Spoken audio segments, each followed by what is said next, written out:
WIAC 740 presenta Delvis Grisel y compañía. Muy buenos días, soy Delvis Grisel Ortiz. Les doy la bienvenida a esta edición de Delvis Grisel y compañía. El tema Dios ha transformado muchas cosas a lo largo de los siglos. Millones de personas en el mundo profesan el cristianismo sin cuestionamientos, pero otros millones hace mucho empezaron a cuestionar ideas y a cambiar interpretaciones. Según se investiga, según aparecen nuevas formas de mirar la religión de acuerdo a la vida moderna. ¿Qué es lo que va ocurriendo? Las denominaciones religiosas en aquellos tiempos aprovecharon los documentos para controlar, manipular sus feligreses. ¿Realmente hay espacio para cuestionar si todo lo escrito ocurrió tal y como está contado? ¿Podemos entender la Biblia mejor si la analizamos como literatura? Las escrituras hoy día pueden responder a las necesidades de los enormes retos que enfrenta la humanidad de forma literal, ¿o hay que leer a Dios de otra manera? Es un tema fascinante y de todo esto y más conversamos hoy con el doctor Ángel Rosa Vélez, quien es el autor del libro Leer a Dios. También nos acompaña el profesor Aarón Gamaliel Ramos y también el hermano del autor. Poeta. Y es poeta además, Otto Rosa. A los tres les doy la bienvenida. Los tres se parecen. Sí, se parecen. Ustedes dos son hermanos, pero este también es otro hermano. Sí, que este es hermano de otro padre. Ah, de otro padre. De otro padre, pero la misma madre, ok. Wow. Muy bien, muy bien, muy bien. Bueno, pues yo les doy la bienvenida. Leer a Dios es un libro complejo. Me tomó bastante tiempo leerlo. Después que empecé a leerlo, dije, bueno, este libro no puedo apresurarme con él. Muy bien. Tengo realmente que llevarlo palabra a palabra, oración por oración, párrafo por párrafo, con mucha paciencia. Afortunadamente, en el momento en que lo leí, estaba sola, retirada, por allá en Aguada, en el Instituto Ann Wigmore.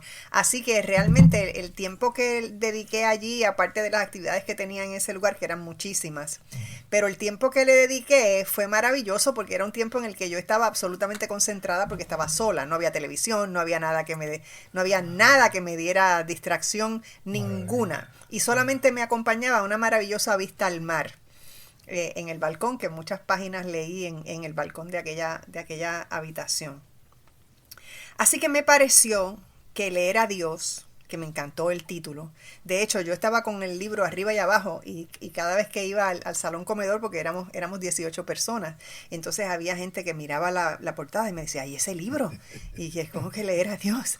Y entonces, de hecho, el otro día una de las compañeras me escribió por texto y me dijo, mira, ¿cómo es que se llama el libro ese que tú estabas leyendo mientras estábamos allí? Porque me interesa mucho y me olvidé del título. Y entonces yo le envié un mensaje con el nombre del libro y el nombre del autor para que lo pudiese adquirir. Así que, como decía, me parece que Leer a Dios es un libro complejo, profundo y escrito en niveles diversos. Me parece que es un libro de muchísimas estrategias, lo que me pareció fascinante, inteligente. Me encantan las cosas que son inteligentes, bueno, brillantes, ¿no? Es una forma de saber conocer el público, saber que es un tema controversial, porque quien se meta con Dios, pues ya va a generar una controversia a la menor provocación. Pero como eso no es lo que se propone el autor realmente, desde mi punto de vista, y él me dirá si yo estoy equivocada, pero me parece que todo lo contrario, me parece que este autor lo que está tratando es de proveer entendimiento sobre lo que es la lectura de la Biblia, un entendimiento distinto para que sirva para una época distinta, para un siglo distinto, bien alejado de lo que fue el tiempo en que ese libro fue escrito.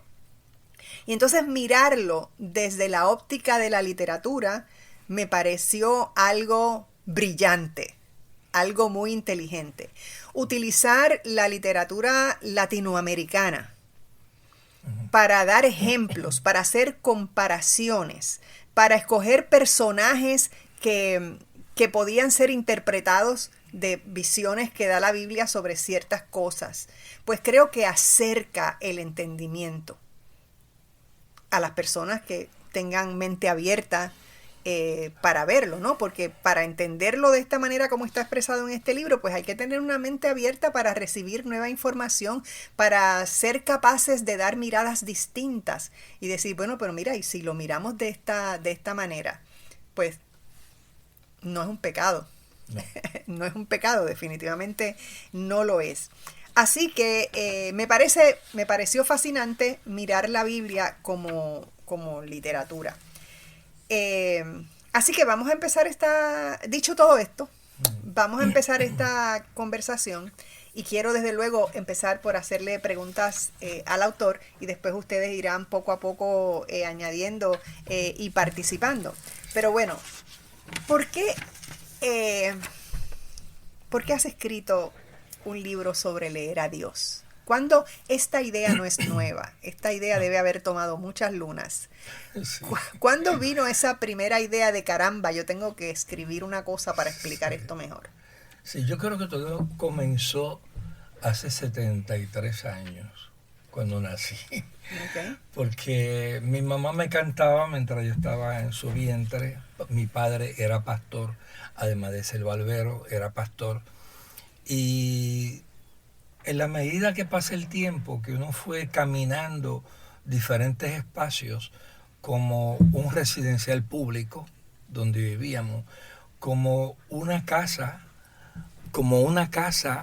donde había un piano en un caserío público, como una iglesia protestante, y luego el deslumbramiento que llegó de la universidad, donde me enfrento a diferentes lecturas y pensamientos y pensadores. Así que ese libro se fue cocinando y eso me lo dijo mi hermano una vez que estábamos hablando, no sé si era mi esposa o era Aarón o con quién era, que me dice, ese libro tiene 70 y pico de años, así que no te tienes que no tienes que apresurarte. Puede durar 70 y pico de años más. Yo le digo, pero ¿por qué 70 y pico de años? Porque ese libro comenzó con tu nacimiento.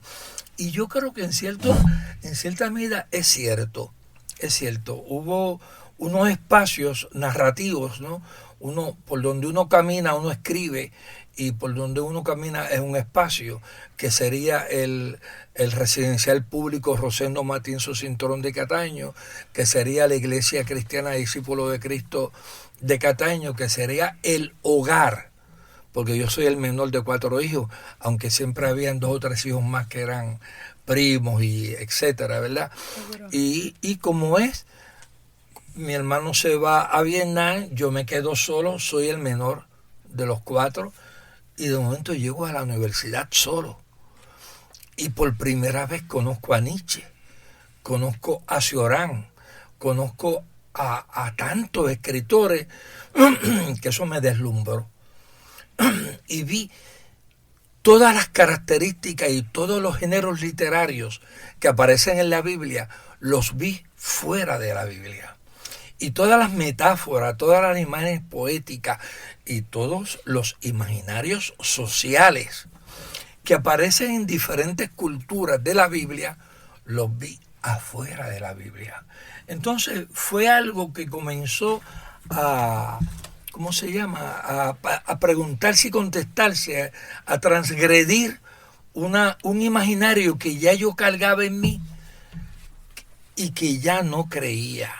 Y esto es interesante, ¿no? Porque a veces tú haces lo que no quieres, porque el imaginario social te empuja a hacerlo, pero al mismo tiempo lo cuestiona. Por ahí es que puedo decir que surge este libro. Antes de él, por supuesto, estuvo mi tesis doctoral, que era sobre Jorge Luis Borges y Julio Cortázar.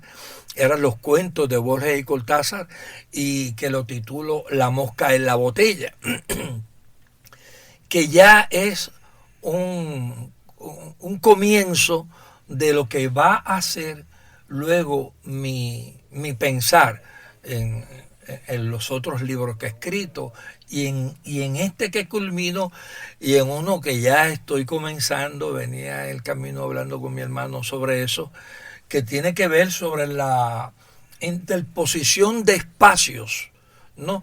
Y como cada uno de esos espacios propone una utopía, propone un ideal que busco, aunque no lo alcance, pero altera mi vida en el esfuerzo de buscarlo. Y es, como dije, el residencial, la familia, la iglesia y la universidad. Porque eso es importante, o sea, uno va viviendo la vida.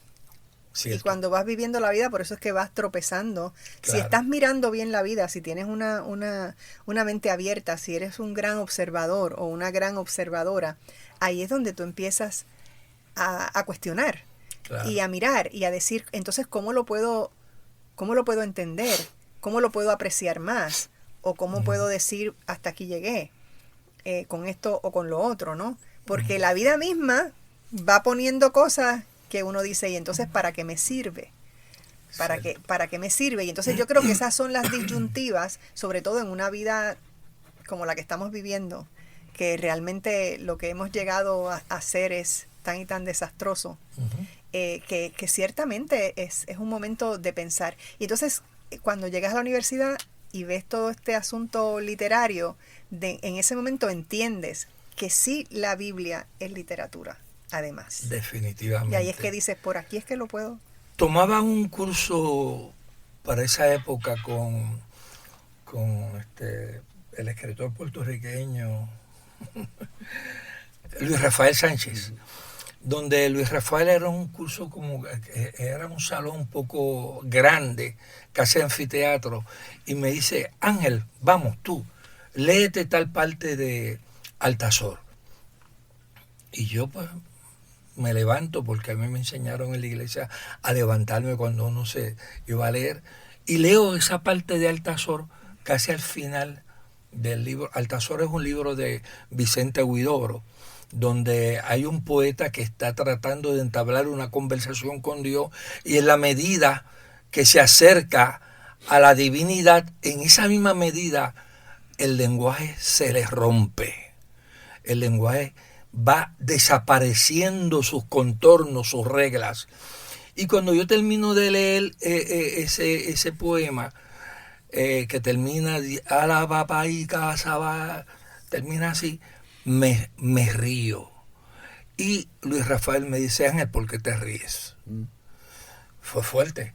Y yo le digo, bueno, me río porque en mi iglesia, a la que yo voy en Cataño, hay un hombre, voy a decir el nombre, ya murió, se llama Serafín Coriano, que era la persona que mejor oraba en la iglesia. Era una maravilla escucharlo, pero a la medida que él avanzaba, se le iba rompiendo el lenguaje. Las reglas, los contornos del lenguaje se disipaban, porque acercarse a lo inmarcesible es perder individualidad, es perder reglas. Y Luis Rafael pues quedó maravillado. Fue cuando por primera vez nos conocemos, y de ahí salimos a tomarnos un café, porque él quería que yo siguiera hablándole de Serafín Coriano. Yo creo que eso es la Biblia.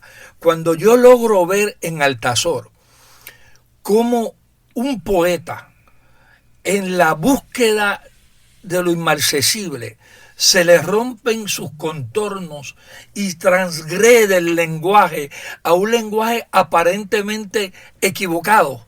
Aparentemente. Yo creo que eso me pasaba a mí cuando estaba en la iglesia de mi padre o en la iglesia de otras personas, y sentía que esos hermanitos, que yo los llamo en el libro Simples Fieles, no porque sean simplones, sino porque aceptaban una fe profunda sin cuestionarla. Y eso es grande. Y entonces digo, caramba, está fuera también. Está fuera del templo, está fuera de la institución religiosa.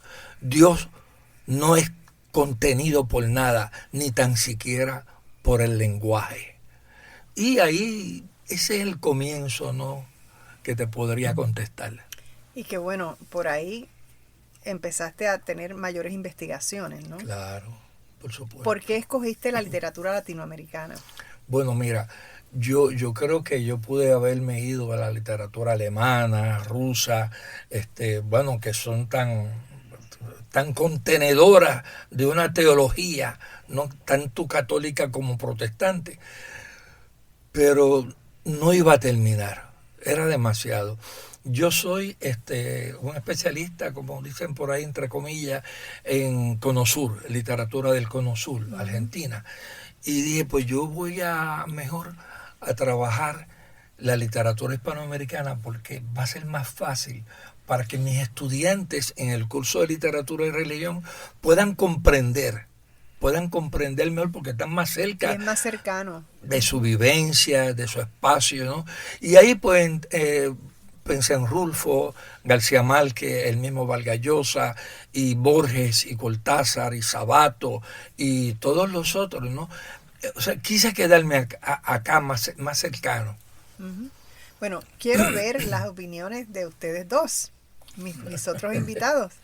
Aarón, hasta donde hemos ido, ¿cuál es tu opinión? Puedes usar, si quieres, el del está más cerca para ti. Sí. Bueno, qué bueno lo que ha dicho Ángel como introducción a esta conversación.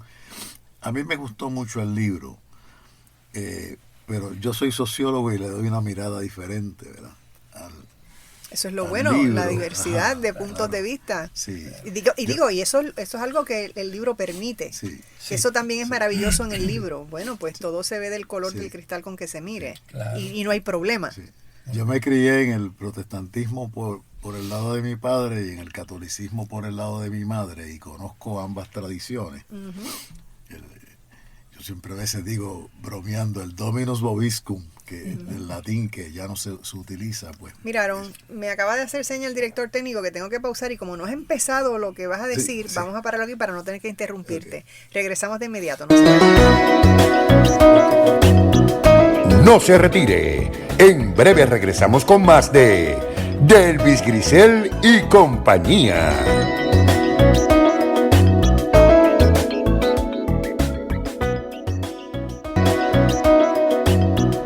Y ahora regresamos con más de Delvis Grisel y compañía.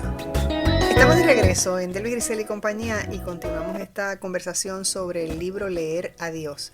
Y entonces le decía yo a Aarón que me diera su opinión sobre lo que acaba de comentar en el segmento anterior el autor de este libro, Ángel Rosa Vélez.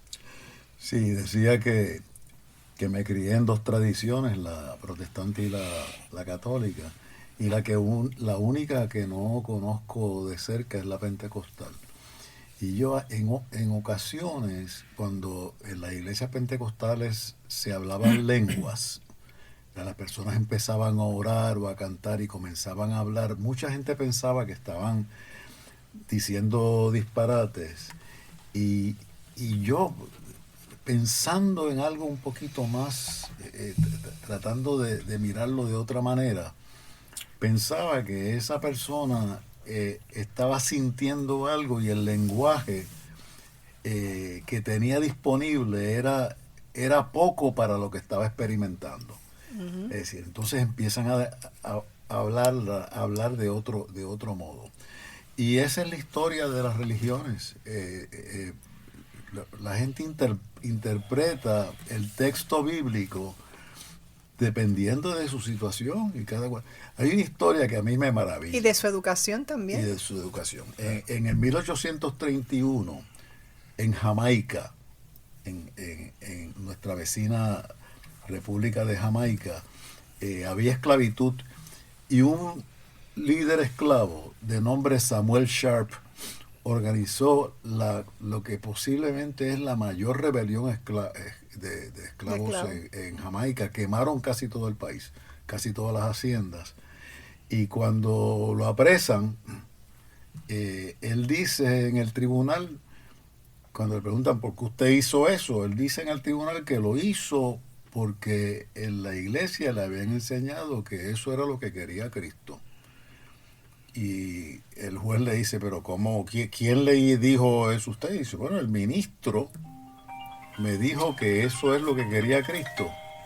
Y, y llamaron al ministro, al reverendo, que era británico, y le dicen, bueno, este señor ha quemado a Jamaica, ha liberado a todos los esclavos, andan sueltos por ahí, y dice que fue usted quien le enseñó.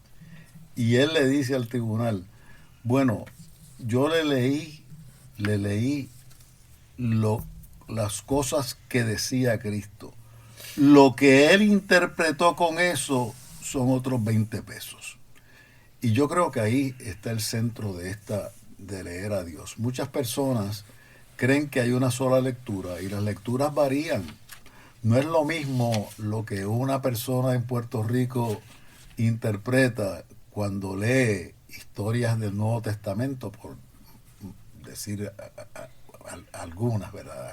Una porción de la Biblia, el Nuevo Testamento, que lo que una persona en un monte, un esquimal en Alaska, o en una persona en el continente africano lee la misma historia. Sabemos, ¿verdad?, de historias de indígenas que cuando leen la Biblia interpretan una cosa muy particular a ellos. Sí, ¿no? Y tenemos a lo largo de la historia, podemos ver la cantidad de crímenes que se han cometido a lo largo y lo ancho de la humanidad, esa es la otra parte, basándose en que eso es lo que está escrito ahí. Los que leen a la Biblia para sus propios intereses codiciosos, ¿verdad? Que también se da mucho históricamente y en la actualidad.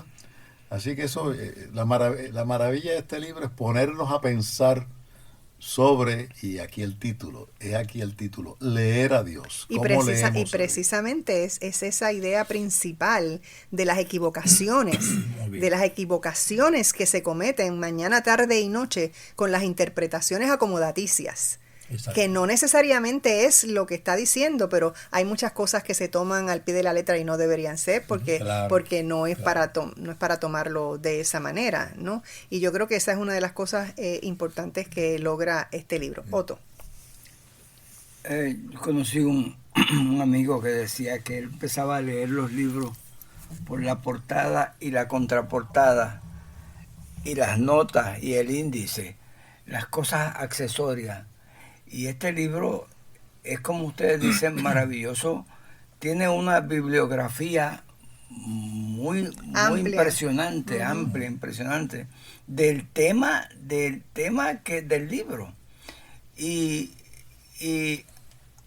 además, como dice Aarón, el título llama la atención. O sea, porque llamar a un libro Leer a Dios con ¿Qué es lo que escribió Dios que hay que leer ahora? ¿Verdad? Uno, como si yo hubiera escrito algo y fuéramos a ver qué leyó, cuáles son los libros, cuáles son los párrafos interesantes. Y descifrar en las letras de una página es una forma de leer. Pero hay distintas formas de leer. El astrónomo que lee un mapa de estrellas que dejaron de existir hace miles de años. El arquitecto japonés que lee en el terreno donde va a edificar una casa para protegerla de fuerzas malignas. El zoólogo que lee las huellas de los animales. La mujer que lee las barajas. El bailarín que lee las anotaciones del coreógrafo y el público que lee los movimientos del bailarín. O sea, hay tantas maneras de leer y Ángel nos trae aquí una más abarcadora y específica. Leer a Dios. Y qué guía vamos a utilizar de todas esas que hemos mencionado y otras muchas más que pueden haber. El padre que mira al bebé esperando ver asombro o alegría o tristeza o necesidad en el rostro. Muchas formas de leer y este libro, como nació en una universidad La intención era suplir, llenar una necesidad estudiantil, una necesidad académica. Pues es más que un libro de teología, es un libro de educación, es un libro de literatura, es un libro de literatura. Y es un libro guía. Sí, exacto. Es un bien. libro guía, Sí. que es lo que me impresiona mucho. Por eso, si nosotros en esta época somos capaces de aceptar ese reto, de caramba, vamos a ver exactamente qué es lo que estamos aquí, cuál es el asunto de Jonás, por ejemplo, ¿no? Sí. Para tomar un ejemplo. Y entonces, ¿cómo lo llevas a la literatura latinoamericana para hacer las debidas comparaciones? Que pienso yo, que los apuntes que haces sobre literatura que llevas al libro, literatura latinoamericana, provocan mayor entendimiento de lo que está dicho en la Biblia, porque se puede ver con más claridad la metáfora, porque se puede ver con mayor claridad la parábola, porque entonces la gente puede decir, ah, caramba, porque pienso también que el libro pretende llevar a la gente, ¿cuál es la idea de Dios general? La idea de Dios general es que Dios es absoluto, que Dios es el que sabe, que Dios es el que decide, que no hay nada que nosotros podamos hacer porque todo está en manos de Dios. Muy bien. Eso es lo que las personas, ¿verdad?, que creen de ese tipo de manera, de que no hay cuestionamiento, de que se van a quedar ahí parados el resto de su vida en lo que Dios decide, lo que va a hacer con la vida de ellos.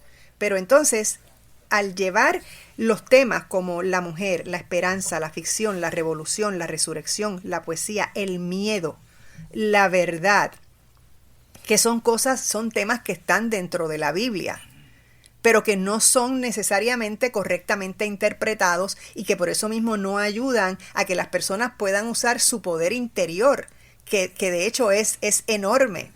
Y en la medida que no puedan ir a esas páginas de Biblia para sacar de allí cómo con esa palabra que está en la Biblia yo puedo manejar mejor mi poder interior y hacer que mi vida sea más eficiente. Vamos a decir así, porque eso está escrito allí. A mí siempre hay una cosa que me sorprende mucho entre el Viejo Testamento y el Nuevo Testamento. El Viejo Testamento es una cosa, el Nuevo Testamento es otra cosa, y entonces hay que ver cómo tantas cosas que hay en el Nuevo Testamento que invalidan cosas del Viejo Testamento. Pero sin embargo, entonces hay muchas iglesias que simplemente se rigen por el Viejo Testamento y es como si este Nuevo Testamento que vino a invalidar un montón de cosas, a corregir otras tantas, pues como si no existiera un poco, ¿no? Hay una virtud que tiene este libro que yo le he notado por personas que lo han leído y han comentado conmigo. Yo, igual que ustedes, soy un creyente. Y a mí me estuvo extraordinaria la capacidad, la diversidad, la cantidad de relatos de escritores latinoamericanos que hay, que aún yo, que me gusta leer, desconocía. Relatos de la literatura hispanoamericana. Sin embargo, hay personas que hablando conmigo me dicen, pues a mí lo que más me interesaba es cuántos relatos bíblicos que yo desconocía. O sea, porque hay relatos bíblicos como la historia de Judy, yo desconocía eso. O sea, que el libro tiene esa virtud de que hay un que le está diciendo algo a un creyente, pero también le puede estar diciendo lo mismo a un increyente. Uno a través de la Biblia, otro a través de la literatura que Ángel la propone como un nuevo canon bíblico. O sea, además de los apócrifos, deben ser incluidos, en lo que nos sugiere Ángel, muchos libros de la literatura latinoamericana que caben en lo que es usando incluso los criterios bíblicos que formaron el canon, que era hacer que tuviera la presencia del Espíritu, que tuviera una serie de cosas, ¿verdad? Bueno, ahora tengo que pausar nuevamente. Y entonces hay algunos datos importantísimos en este libro, que es la experiencia de vida de ustedes en el espectro político del país, de nuestro país, de Puerto Rico. cuando estamos hablando de todas las cosas que ustedes enfrentaron incluso en su propia iglesia, de las cosas en las que participaron activamente, que les marcaron, que marcaron a toda la familia y particularmente a ti, Ángel. Por lo que veo en el libro, yo creo que eso es parte de la fuerza de tu cuestionamiento. Cuando tú ves, bueno, pero es que yo he vivido esto y esto y esto, así que no me funciona esto de esta manera, o sea, de esta manera como se pretende que yo lo agarre. De esa manera no lo puedo digerir, de esa manera no me puedo funcionar, porque entonces allí se dio esta guerra, a que el otro murió, a que se cometieron tantas injusticias, y entonces, ¿qué pasó? ¿Dónde está esa perfección de la que me han hablado? ¿Verdad? Así que yo quiero que tú me hables un poco, Ángel, cuando regresemos de la pausa sobre este asunto. Regresamos en breve. Claro.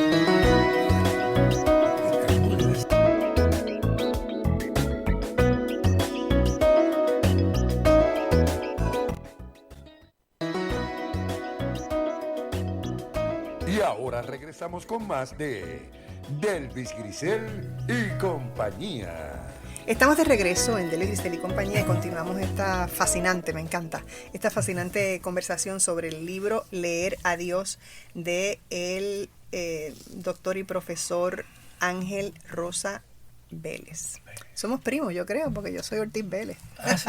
¿Ortiz Vélez? Yo soy Ortiz Vélez, Vale. sí. Así que bueno, había dejado esa pregunta en el aire sobre todas estas experiencias que de muy joven, porque todas estas cosas ocurrieron en plena juventud, cómo es que te marcaron y cómo tuvieron que ver en este desenlace de este libro. Claro. Mira, Delvi, yo llevo enseñando desde los 19 años y tengo 73, no hay que negarlo. O sea, cumplo ahora en diciembre 73. Y tengo una relación con los estudiantes desde muy joven. Yo apenas cuando empecé le llevaba 1 o 2 años a mis estudiantes. Hace poco, una estudiante del curso de Literatura y Religión que enseño en la Universidad de Puerto Rico en Río Piedra, me hace una pregunta, me comenta: profesor, ¿usted se propone con este libro enseñarnos a leer? Fue una pregunta muy interesante, ¿verdad? Porque yo no lo esperaba. Y fue una joven que me había dicho anteriormente: yo insisto en la fe de mis padres. Que también es bien interesante, porque no sé, yo creo que yo vengo de la fe de mis padres. Eso es un hilo que no lo puedo negar. Pero la fe mía ya no es la fe de mis padres. Luego de pensarlo un poco, le contesté que sí, que es parte de la propuesta del libro. Y es que el leer a Dios, el libro rompe con muchos imaginarios, a mi entender erróneos, de la interpretación bíblica que llevamos repitiendo por siglos. Algo que me interesa mucho de la Biblia es la política, el elemento político de la Biblia, el elemento de que un pueblo completo resurja, se libere de imperios, de tantos imperios, ¿no? Y que luego ese mismo pueblo irrumpa en pueblos más pequeños y los colonice y los domine. Y los castigue severamente. Y los castigue como ha venido ocurriendo por tantos años. Así que le decía al estudiante y al grupo completo el problema de cómo leer la escritura en palabra grande, porque cuando decimos hay que leer la escritura o las escrituras bíblicas, antes teníamos en nuestro imaginario que era la Biblia, pero en aquel tiempo la Biblia no existía. O sea que leer las escrituras era leer las historias, los poemas, los relatos que unos escribas iban acumulando. Y más todavía, ese libro de Job, que no es hebreo, es de otro pueblo, y el pueblo de Israel lo toma y le añade personajes como incluso el personaje de Satanás, que en el pueblo de Job el expositor y la controversia están dentro de un mismo Dios, pero en el pueblo hebreo, que toma de los persas la dualidad, ¿no? Pues separa a Dios como el bien y al mal como Satanás, cuando estaban todos juntos. Yo hablando con esto con mis estudiantes, les pregunto siempre, ¿no tienes tú algo en la cabeza que te dice, no hagas esto? Y tú lo haces. Todos me dicen que sí. Y no ocurre al contrario, que te dice, haz esto, y tú no lo haces. Pues ahí está. Ahí está la contradicción. Está dentro de ti. Entonces, el bien y el mal coexisten. Coexisten. Muy bien. Entonces, ¿dónde está Dios ahí? ¿No? ¿Cuál es la semejanza mía con Dios? Porque supuestamente estamos hechos a su imagen y semejanza. Cuando Dios no tiene imagen en la Biblia, apenas un fueguito, apenas un aire. Entonces, ¿a qué se refiere cuando cuando nosotros estamos hechos a imagen de Dios? Y algunos estudiantes llegan a la conclusión, ¿no será al revés, profesor? ¿No será que hemos hecho un Dios a nuestra imagen? Bueno, de ahí parte, está interesante, ¿verdad? De ahí parte que el escriba, el que escribió, ¿no? Es el que dice que fuimos hechos imagen de Dios, pero es él el que dice eso. Si está en la intención de Dios, bueno, alguien me dirá, bueno, pero es inspirada, la Biblia es inspirada por Dios.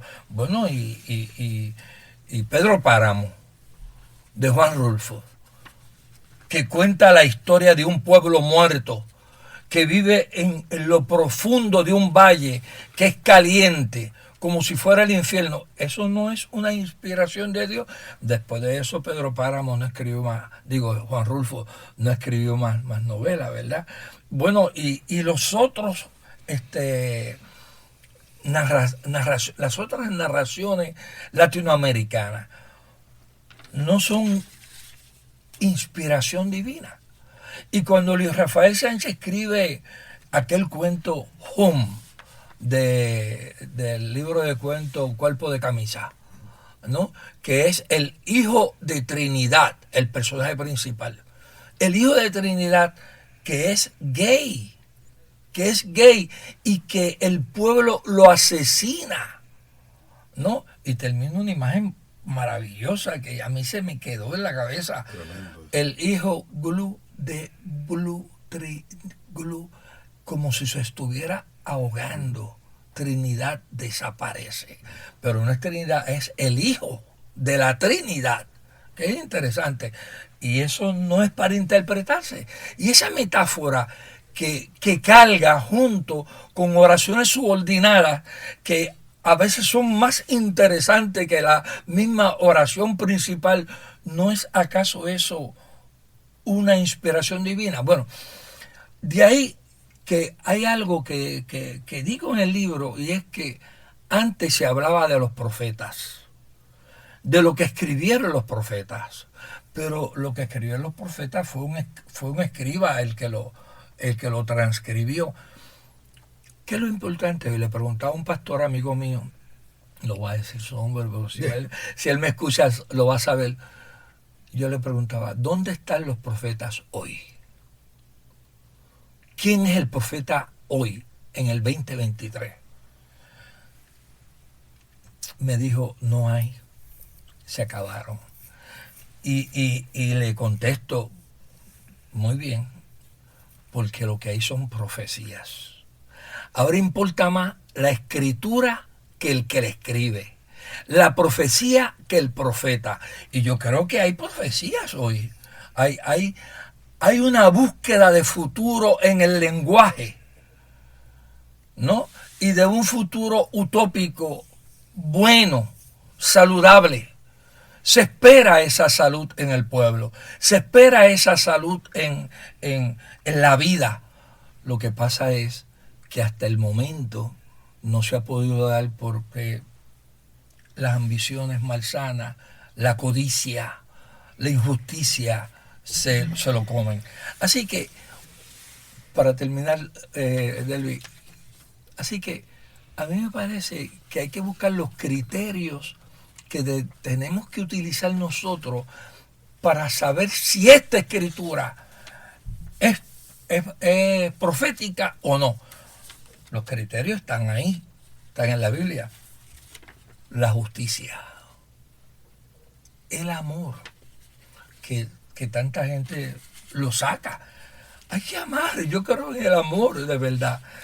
La fidelidad, el proyecto bueno, el buen proyecto, ¿no?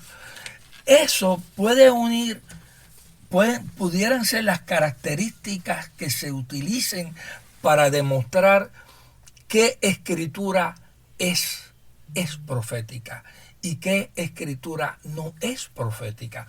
Decía, trae un libro que se llama Fe y Filosofía de Paul Ricoeur, donde le decía a mi hermano, antes yo terminé el libro cuando me encuentro con este otro, y lo compro, donde Paul Ricoeur dice que todo el problema bíblico es un problema lingüístico.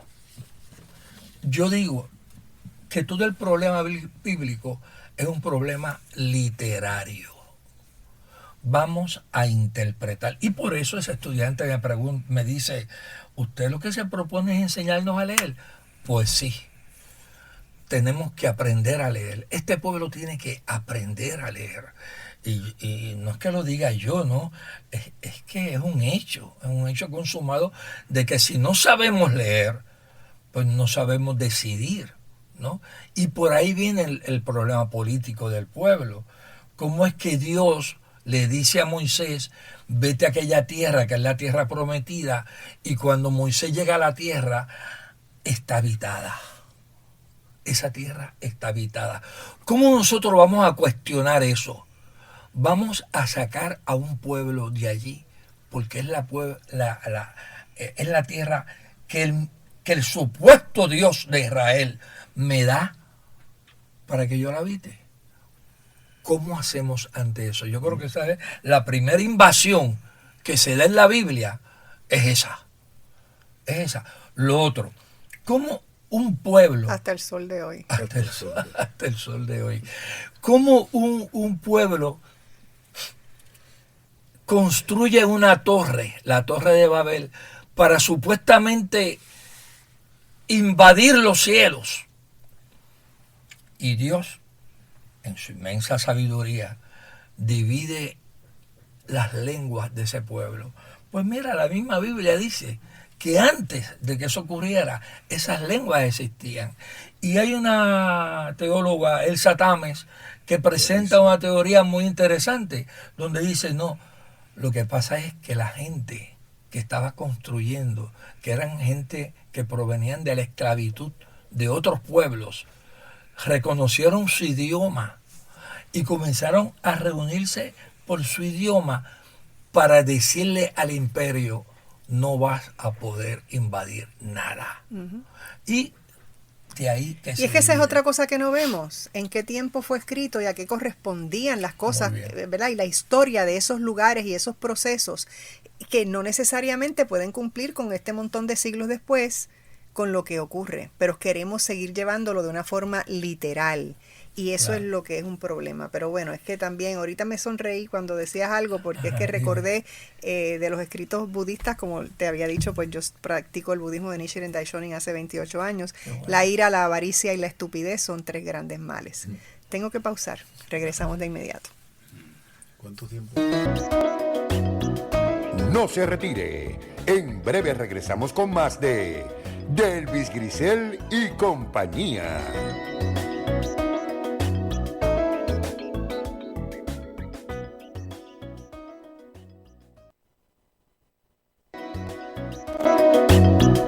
Y ahora regresamos con más de Delvis Grisel y compañía.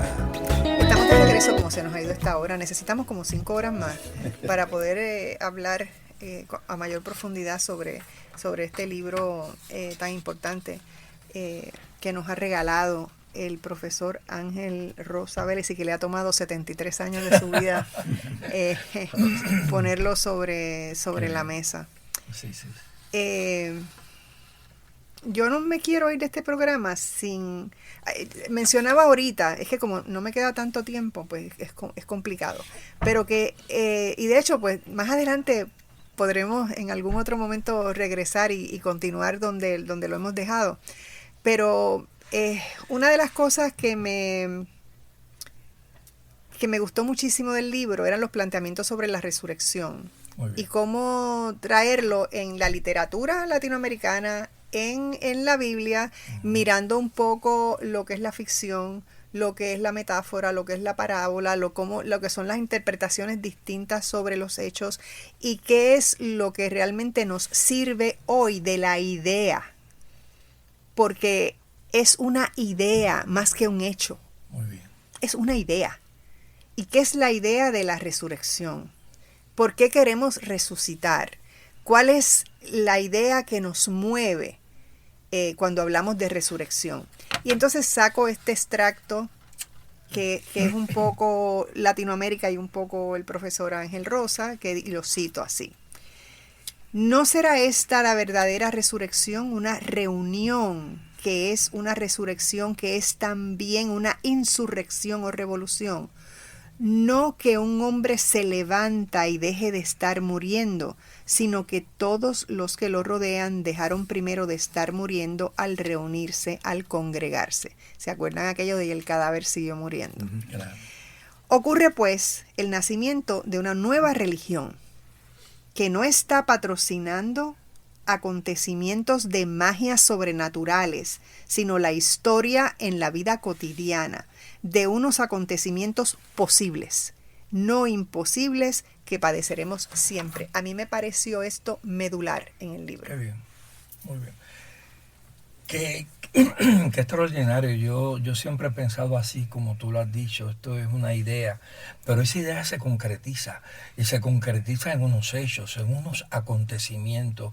Yo no veo un espacio posible fuera de mi mente, fuera de mi pensamiento, de mi idea, donde todos los hombres de la tierra se reúnan alrededor de uno. No lo veo. Mas, sin embargo, en mi pensamiento, en mi pensar, en mi idea, sí lo veo. Así que es un acontecimiento. Sí lo anhelas. Sí, lo anhelo, pero lo veo. Lo anhelamos, lo anhelamos. Y lo imagino, y lo imagino. Y cuando ese hombre, ese solo hombre, se incorpora nuevamente, abraza el primer hombre y continúa andando, no es otra cosa que abraza el primer hombre y entra a la realidad donde pertenece. Abandona la ilusión, abandona el mentalismo y se dirige a lo que los rodea realmente. Y lo que los rodea es una utopía. La utopía de que todos los hombres por fin celebren juntos. Es interesante porque anterior a eso también planteo de dónde sale el muerto. Está bien, sabemos dónde está el tipo que está muriendo, pero ¿cuántos murieron con él? ¿Cuál fue la guerra? ¿Dónde están todos? ¿No será que todos donde estaban los muertos tampoco cabe afuera, sino cabe adentro de uno? Y de momento ese tipo que en representación de todos los otros muertos viene a estar muriendo. Y ese estar muriendo, por supuesto, lo que quiero decir es que vive de la muerte, que vive del matar, que vive de la codicia, que vive de los males. No, hace poco estaba escuchando un programa radial que no voy a decir cuál es, que me dio coraje, porque tal parece que toda la vida política puertorriqueña se basa en la codicia, ¿no? En la corrupción.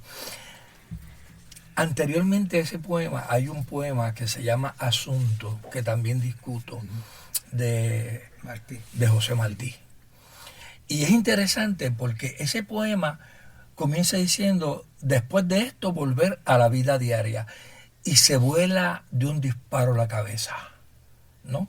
Entonces la humanidad lo maldice. ¿Y cómo lo maldice? Diciéndole, oh poeta, y ahora quién va a llenar de aceite a las lámparas, oh sufridor. En la vida es necesario que unos mueran para que otros vivan.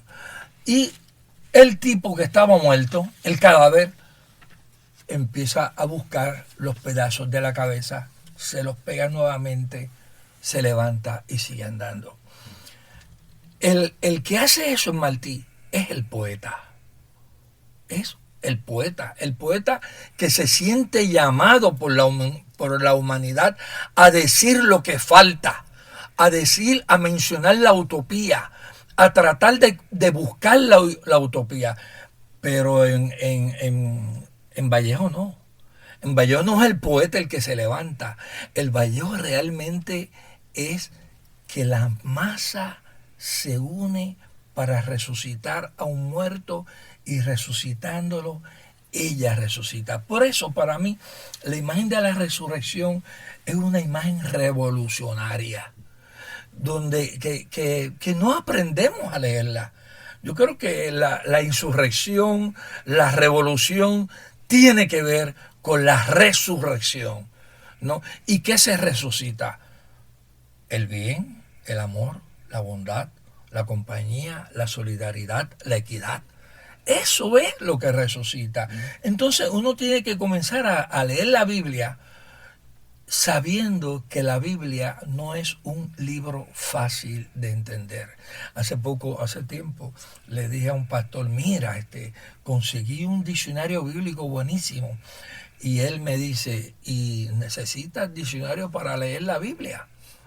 Entonces yo pues me sonreí, pude haberle contestado tantas cosas, pero le dije, qué bueno que tú no lo necesitas, yo lo necesito. Yo tengo que buscar otras fuentes para entender la fuente bíblica, que es tan compleja y tan dinámica y tan intersectorial, ¿no?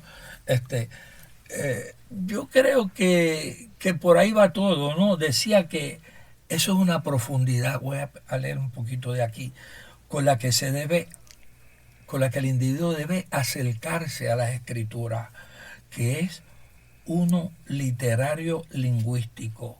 Leer a Dios define los criterios para adjudicarle sacralidad a una escritura, como leer lo que pensamos que Dios escribe y definir los criterios para establecer la escritura del escriba como escritura divina.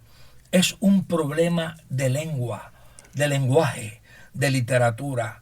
Entonces es un conflicto literario. La Biblia es una literatura en contraposición, en conflicto, en controversia. Si no sabemos definir esa controversia, no la vamos a entender. Y lamentablemente, Delby, pienso yo, y que me perdonen los que me escuchan, yo creo que no se ha entendido. Que en 2000 años hemos entendido poco. Yo no soy el único que dice esto. Bueno, pero es que es la cosa literal de lo que habíamos estado hablando, es ese entendimiento literal. Quisiera, como me queda poco tiempo, quisiera las opiniones de Otto y de Aarón. Sí. Aarón, tú que estás más yo creo ready. Que una de las mayores dificultades, o mejor dicho, uno de los mayores tropiezos que encuentra el cristianismo hoy es el fundamentalismo.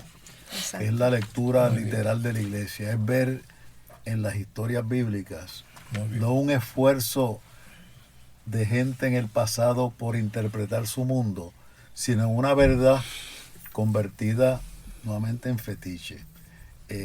Hay que salir del fundamentalismo.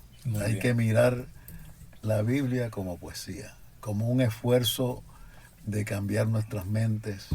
Por ahí es que va la cosa. ¿Otto? Sí.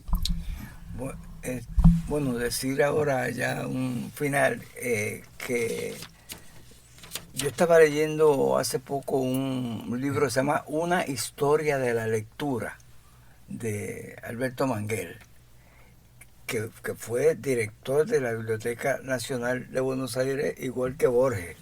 Vive con su esposo en Francia. Y él decía, él cita un libro de Diderot, una novela que se llama Jacques le Fataliste et son maître, Jacques el Fatalista y su maestro. Y ahí tiene esta cita que dice, pero ¿quién será el amo? ¿El escritor o el lector? Entonces me acordaba que hay un escritor catalán que es un sacerdote, sociólogo, y para excusar un poco a Dios de las malas lecturas, interpretaciones que se hacen bíblicas, él decía, bueno, pero es que habla Dios, pero escribe el hombre. O sea, entonces el que tiene la culpa de lo que está escrito es el hombre. Pero bueno, pero de lo que se trata es no quién escribe, sino cuál es el rol del lector. Muy importantísimo. Se me ha terminado el tiempo. Me quedé así con las ganas de mucho más. Muy agradecida de que me hayan acompañado en la mañana de hoy. Espero que esta no sea la única vez. Así que muchas gracias, Ángel, por el leer a agradecido Dios. Soy yo por tus comentarios y por ver que has leído este libro muy bien. Estoy bien contento. Muchas gracias. Bueno, a ustedes, amigos, muchísimas gracias por escucharnos. Que tengan un día maravilloso y que todo lo bueno les persiga.